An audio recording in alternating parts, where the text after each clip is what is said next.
Let's start. Today we will see how to color the alternate even-odd rows of a table in CSS, and also how to change the row color when it is hovered over by the mouse. Let's see the code. In the body tag, we have written a table. The ID of this table is my table.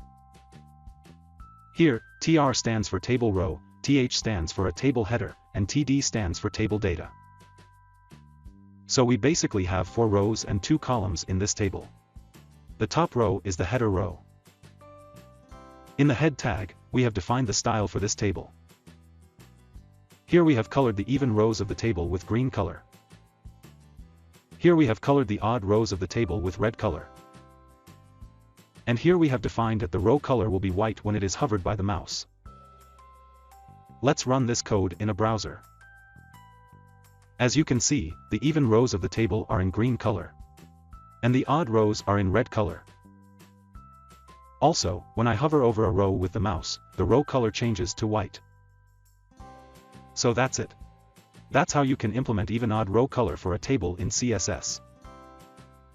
Thank you.